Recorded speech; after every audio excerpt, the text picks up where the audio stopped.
اللهم صل وسلم وبارك على الحبيب المصطفى صلى الله عليه وسلم. ازيكم حبايبي عاملين ايه؟ النهارده ان شاء الله معانا حقنه بيكومب. بيكومب طبعا فيتامينات، ما بتاخدش طبعا بدون وصف طبيب، لازم يكون الطبيب اللي واصفها.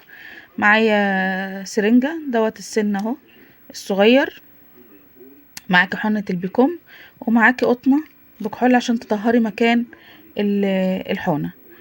معاكي الحقنه بتتكسر بمنتهى السهوله اهي. هبدأ بعد كده اسحبها. البيكومب طبعا بتبقى ريحته صعبة شوية، في ناس بتديه وريد على محلول، وفي ناس بتديه عضل، على حسب طبعا الدكتور اللي هو اللي بيبقى كاتب. ما بروحش نجيب كده اي فيتامين وناخده كده زي ما انتم عارفين بمزاجنا كده. خلاص سحبناها اهي. هتخرجي الهواء اللي فيها كله اهو كده، الهواء كله خرج وكده اهو. بصوا بدأت اهي، اول نقطة ظهرت يعني كده. خلاص انا خرجت الهواء وكده. ان شاء الله الحقنة جاهزة معايا، وتعالوا نشوف هنديها ازاي. دلوقتي ان شاء الله هنسمي الله ونديها. احنا بنديها فين؟ بنديها في العضله الدلوتيد ماسلز، اللي هي العضله اللي في الدراع. زي ما اتفقنا قبل كده ما بنديش هنا. لو حد اداكي هنا عارف ان انت واخداها غلط.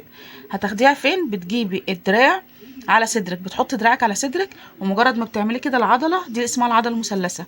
اول ما بتعملي كده العضله بتظهر معاكي.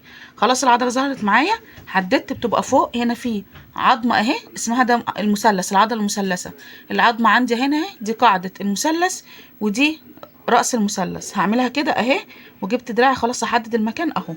هبدأ امسحها مسحة واحدة كده اهي كده، وخلاص كده المكان جاهز معايا. ممكن تستعيني بس بحد ان هو يمسك لك المكان بس اهو، عشان بس ما تبقاش مؤلمة. حد بس بيمسكها لك، بيضغط لك بس مكان العضلة. خلاص هنسمي الله. فتحنا الحقنة اهي، وهنبدأ ان شاء الله نديها المكان اللي احنا طهرنا فيه. شفرة السن بتبقى لفوق. ال ال اللهم صل على رسول الله. السرنجة بتبقى عمودي، ما بتديش بزاوية 45، لا بتبقى عمودي. هنسمي الله ونبدأ نحقن اهي. بسم الله.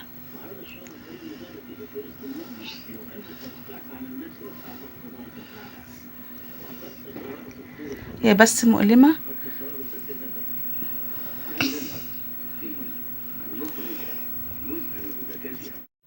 هنديها. هو السن استعمال اول مرة كل حاجة، بس الواحد ما بيكون بيديها لنفسه. ايدك طبعا ما بتطوعكيش تشك نفسك زي ما تكوني بتديها لحد. هنسمي الله ونحاول مرة تانية اهي. دخلناها اهي. هنبدأ نحقن ببطء اهي. زي ما اتفقنا الحقن بيبقى ببطء عشان العضلة تبدأ تمتص معاكي اهي.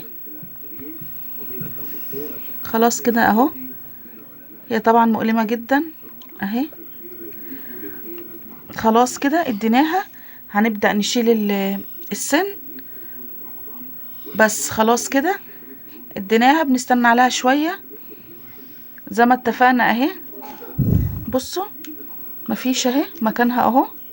لو بدأت تطلع معاكي نقط بسيطة دم ما تقلقيش منها خالص، عادي يعني، جايز بتحصل اهي.